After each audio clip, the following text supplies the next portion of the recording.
తోడికోడళ్ల సవాల్. ఒక అందమైన పల్లెటూరిలో సత్యమ్మ అనే ఇల్లాలు ఉండేది. ఆమెకు 2 కోడళ్ళు. పెద్ద కోడలు మాలిని చాలా ధనవంతుల బిడ్డ, ప్రేమించి పెళ్లి చేసుకుంది.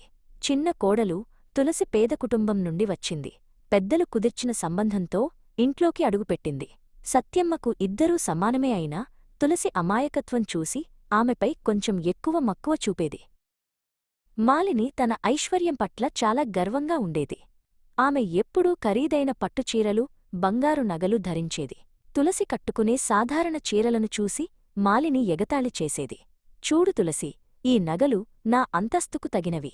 నీలాంటి పేద పిల్లలకు ఇవి కలకూడా కావు అని మాలిని అంటుండేది. సత్యమ్మకు మాలిని ప్రవర్తన నచ్చేది కాదు. ఒకరోజు తులసి వంటింట్లో కష్టపడుతుంటే సత్యమ్మ వెళ్ళి ఆమెకు సహాయం చేసింది. అది చూసిన మాలిని కోపంతో రగిలిపోయింది. అత్తయ్యా, పనిమనిషిలాంటి తులసికి మీరు ఎందుకు సహాయం చేస్తున్నారు? నేను మీ పెద్ద కోడలిని, నాకు మీరు ప్రాధాన్యత ఇవ్వాలి అని గట్టిగా అడిగింది. సత్యమ్మ శాంతంగా మాలిని వైపు చూసింది.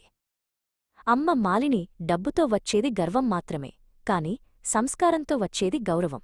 తులసి తన బాధ్యతలను ప్రేమతో నిర్వహిస్తోంది అని చెప్పింది. ఈ మాటలకు మాలిని మరింత రెచ్చిపోయింది. తులసిని ఎలాగైనా తక్కువ చేయాలని ఆమె నిశ్చయించుకుంది. వచ్చే పండుగ కోసం సత్యమ్మ ఒక సవాల్ పెట్టింది. మీ ఇద్దరికీ 2 మట్టికుండలు ఇస్తాను. ఎవరు దాన్ని అందంగా అలంకరిస్తారో చూద్దాం.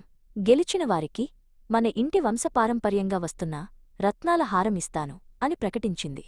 మాలిని తన ధనంతో ఏదైనా కొనవచ్చని ధీమాగా ఉంది. మాలిని వెంటనే నగరానికి వెళ్లి ఖరీదైన రంగులు, మెరిసే గాజుముక్కలు, ముత్యాలు కొనుక్కొచ్చింది. ఆమె ఆ కుండపై పనిచేయడానికి పనిమనుషులను పిలిపించింది. ఆమెకు ఆ పనిపట్ల ప్రేమలేదు, కేవలం గెలవాలనే పంతం మాత్రమే ఉంది. తులసి మాత్రం తన దగ్గర ఉన్న కొద్దిపాటి సహజ రంగులతో, తోటలోని పువ్వుల రసంతో కుండను అలంకరించడం మొదలుపెట్టింది. సత్యమ్మ దగ్గరుండి తులసి పడుతున్న కష్టాన్ని, ఆమె చూపిస్తున్న సృజనాత్మకతను గమనిస్తూ ప్రోత్సహించింది. తులసికి ఆ పనిలో ఎంతో ఆనందం కలిగింది. పండుగరోజు రానే వచ్చింది. మాలిని అలంకరించిన కుండ మెరుస్తూ ఉంది, కాని దానికి ప్రాణం లేనట్లుగా ఉంది. అయితే హఠాత్తుగా ఒక ప్రమాదం జరిగింది. మాలిని కుండపై అతికించిన ముత్యాలు ఊడిపోవటం మొదలయ్యాయి. ఎందుకంటే ఆమె వాటిని త్వరత్వరగా అతికించింది. మాలిని కంగారుపడి ఏడవడం మొదలుపెట్టింది. మాలిని ఏడుపు చూసిన తులసి ఏమాత్రం ఆలోచించకుండా తన దగ్గరున్న రంగులతో మాలిని కుండను కూడా సరిదిద్దింది. తులసి మంచితనం చూసి మాలిని నివ్వెరపోయింది. సత్యమ్మ అక్కడికి వచ్చి, చూశావా మాలిని, తులసికి గెలవాలనే పంతం కంటే నిన్ను ఆదుకోవాలనే ప్రేమే ఎక్కువ అని చెప్పింది. మాలిని తన తప్పు తెలుసుకుంది. ఆమె తులసిని కౌగిలించుకుని క్షమాపణ కోరింది. ఆ రోజునుండి మాలిని తన గర్వాన్ని వదిలేసి తులసితో కలిసి ఇంటి పనుల్లో పాలుపంచుకుంది. సత్యమ్మ ఆ రత్నాల హారాన్ని ఇద్దరికీ చెరోసగం పంచుతూ, ప్రేమ ఉన్నచోట పేదరికం ఉండదు అని దీవించింది.